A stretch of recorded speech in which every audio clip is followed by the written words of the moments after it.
Hi viewers, நாளைக்கான வீடியோவில் என்ன நடக்கலாம்னு சொல்லிட்டு பார்க்கலாம். வீடியோக்குள்ளே போகிறதுக்கு முன்னாடி நம்ம சேனலை லைக் அண்ட் சப்ஸ்கிரைப் பண்ணிவிட்டு கொஞ்சம் சப்போர்ட் பண்ணுங்கள். வாங்க இப்போ வீடியோக்குள்ளே போகலாம். விடிஞ்சா கல்யாணம், எப்படியாவது ககனோட கல்யாணத்தை ஸ்டாப் பண்ணணும் அப்படின்னு சொல்லிட்டு அபூர்வாவும் பல திட்டங்கள் போட்டுக்கிட்டு இருக்காங்க. ஆனால் அது எதுவுமே ஒர்க் அவுட் ஆகிற மாதிரியே தெரியல. அபூர்வாவோட திட்டத்தில் இருந்து நம்ம பூமி ககன் ரெண்டு பேருமே தப்பிச்சிட்டு இருக்காங்கன்னு தான் சொல்லலாம். அபூர்வா ரொம்ப பிளான் பண்ணி எப்படியாவது ககனை போலீஸில் பிடிச்சி கொடுக்கணும் அப்படின்னு சொல்லிட்டு ககனோட காரில் ட்ரக்ஸ் வச்சிடுறாங்க. இதை போலீஸ்க்கும் இன்ஃபார்ம் பண்ணிடுறாங்க. ககனன்னு ஒருத்தன் இங்கே தப்பான ஒரு வேலை பார்த்துட்ருக்கான், நீங்கள் அவனை கரெக்டாக பிடிச்சிட்டு போங்க அப்படிங்கிற மாதிரி சொல்ல அந்த அதிகாரிகளும் கிளம்பி அங்கே மண்டபத்துக்கு வந்துடுறாங்க. எல்லாரும் ஜாலியாக டான்ஸ் ஆடிட்டு இருக்கும்போது ககனை பிடிச்சி விசாரிக்கிறாங்க. என்னப்பா ட்ரிங்க்ஸ் பண்ணியிருக்கேன் அப்படிங்கிற மாதிரி கேட்க, அதுக்கு ககன் சொல்கிறாங்க, இல்லையே நான் ட்ரிங்க்ஸ் பண்ணல, ஆனால் எனக்கு ஏதோ ஒரு மாதிரி இருக்குது அப்படிங்கிற மாதிரி சொல்லிக்கிட்டு இருக்கும்போது தான் நீ ட்ரக்ஸ் கடத்துற அப்படின்னு சொல்லிட்டு எங்களுக்கு இன்ஃபார்ம் வந்திருக்கு, அதனால உன்னோட காரை நாங்கள் செக் பண்ணணும் அப்படின்னு சொல்லிட்டு காரை செக் பண்ணிக்கிட்டு இருக்காங்க.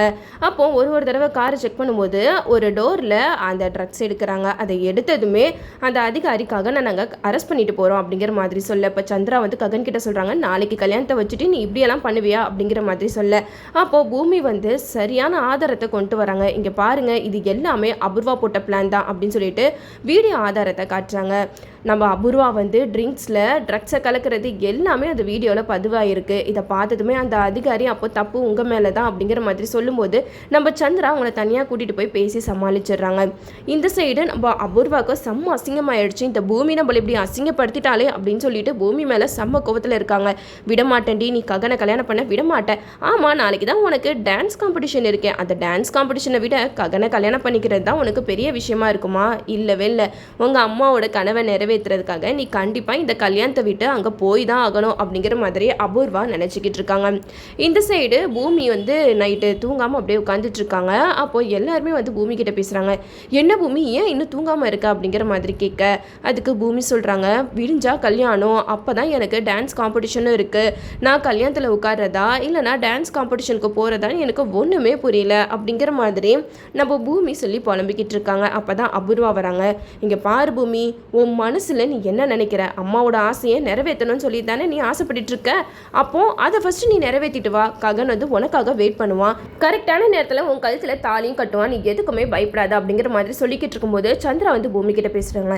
அம்மா பூமி, உன்னை நம்பிதாம நம்ம குடும்பம் மானமே இருக்குது, நீ மட்டும் இப்படியெல்லாம் தப்பாக ஏதாவது பண்ணிட்டேன்னா கண்டிப்பாக அப்புறம் அப்பா வெளியில் தலை காட்ட முடியாதுமா அப்படி இப்படின்னு சொல்லிட்டு சந்திரா பூமியோட மனசை மாற்றுறாங்க. நம்ம பூமியும் டான்ஸ் முக்கியமா ககன் முக்கியமா அப்படின்னு சொல்லிட்டு குழப்பத்தில் மண்டையை போட்டு பிச்சுக்கிறாங்கன்னே சொல்லலாம். இந்த சைடு நம்ம ககன் இவ்வளோ நாளாக நம்ம போராடி பூமியை கல்யாணம் பண்ணிக்க போகிறோம் அப்படிங்கிற சந்தோஷத்தில் ரொம்ப ஜாலியாக தூங்கிட்டு இருக்காங்க. மறுநாள் விடிஞ்சதுமே நம்ம ககன் மாப்பிள்ளை ட்ரெஸ் எல்லாம் போட்டுட்டு பயங்கரமாக ரெடி ஆகிடுறாங்க. இந்த சைடு நட்சத்திரம் ஒரு பக்கம் காமெடி பண்ணிக்கிட்டு இருக்காங்க. என்னதான் இருந்தாலும் பூமி டான்ஸ் காம்படிஷனுக்கு போயிடுவா, அந்த இடத்துல மணமேடையில் பொண்ணை காணோம் அப்படின்னு சொல்லிட்டா நம்மளை தான் ககன் மாமா பக்கத்தில் மணப்பெண்ணா உட்கார வைப்பாங்க. அதனால நம்ம எதுக்கோ பூமிக்கு எடுத்த புடவையை நம்மளே உடுத்திடுவோம் அப்படின்னு சொல்லிட்டு நட்சத்திரா பொண்ணு மாதிரி புடவையெல்லாம் உடுத்தி நகையெல்லாம் போட்டுட்ருக்காங்க. இதை புரிஞ்சுக்கிட்ட சரி நம்ம நட்சத்திரத்தை கேட்குறாங்க, என்ன நட்சத்திரா, என்னமோ நீ தான் கல்யாணம் பொண்ணு மாதிரி ரெடி ஆகிட்டு இருக்க அப்படிங்கிற மாதிரி கேட்க, அதுக்கு நட்சத்திரா சொல்கிறாங்க, என்னை விடு, நீ எதுக்கு மாப்பிள்ளை மாதிரி ட்ரெஸ் பண்ணிட்டு வந்திருக்க, பார்க்கவே சகிக்கலை அப்படிங்கிற மாதிரி சொல்ல, அதுக்கு நம்ம சரி சொல்கிறாங்க, ஆமாம் நீ மட்டும் என்ன அப்படியே பேரழகியாவா இருக்க, உன்னைய பார்க்க வந்தால் சகிக்கலை, நீ வேலைக்காரி மாதிரி தான் இருக்க அப்படின்னு சொல்லிட்டு நம்ம சரி நட்சத்திராவை செம்மையாக ஓட்டுன்னு ஓட்டுறாங்க. இந்த சைடு நம்ம நட்சத்திரம் சரி கிட்ட சொல்கிறாங்க, இங்கே பாரு, எனக்கு இந்த ட்ரெஸ் பிடிச்சிருக்கு போட்டிருக்கேன், நீ தேவையில்லாமல் பேசிக்கிட்டு இருக்காம இங்கேருந்து போ அப்படிங்கிற மாதிரி சொல்லும்போது சரி சொல்கிறாங்க, இங்கே பாரு நட்சத்திரா, நீ மணப்பெண்ணா மேடையில் உட்கார போனா கண்டிப்பாக மாப்பிள்ளையா நான் தான் உன் பக்கத்தில் உட்காருவேன் அப்படிங்கிற மாதிரி சொல்லி நட்சத்திராவை வெறுப்பேற்றிட்டு போகிறாங்கன்னே சொல்லலாம். இந்த சைடு நம்ம நட்சத்திராவுக்கு மனசில் என்ன தோணுதுன்னா, கண்டிப்பாக பூமி கல்யாணத்துக்கு வரமாட்டா, இந்த சந்தர்ப்பத்தை பயன்படுத்தி நம்ம எப்படியாவது ககனை நம்ம கழுத்தில் தாலி கட்ட வச்சிடணும் அப்படின்னு சொல்லிட்டு நட்சத்திரா ஒரு பக்கம் பிளான் போட்டுட்ருக்காங்க. இந்த சைடு எல்லாருமே பேசினதில் நம்ம பூமி மனசு மாதிரி டான்ஸ் காம்படிஷனுக்கு போயிட்டாங்க. ஆனால் இந்த விஷயம் எதுவுமே தெரியாத ககன் மாப்பிள்ளையா ட்ரெஸ் எல்லாம் பண்ணிட்டு ரொம்ப சந்தோஷமா மணமேடையில் உட்காந்துருக்காங்க. மணமேடையில் உட்காந்து பூமியோட பழகின நாட்கள் எல்லாத்தையுமே நினைச்சு பார்த்துட்டு இருக்காங்க.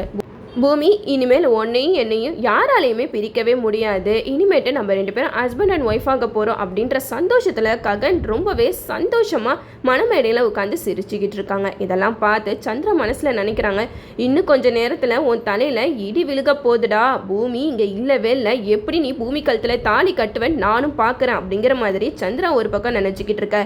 இந்த சைடு அபூர்வா சந்திரா கிட்ட சொல்கிறாங்க, ககனை பார்க்க கொஞ்சம் பாவமாக தான் இருக்குல்ல, மனமேடை வரைக்கும் வந்துட்டு கல்யாணம் நடக்கலை இவனோட மனநிலைமை எப்படி ஆக போதோ அப்படின்னு சொல்லிட்டு அபூர்வா வந்து சந்திரா கிட்ட சொல்லி பேசிக்கிட்டு இருக்காங்க.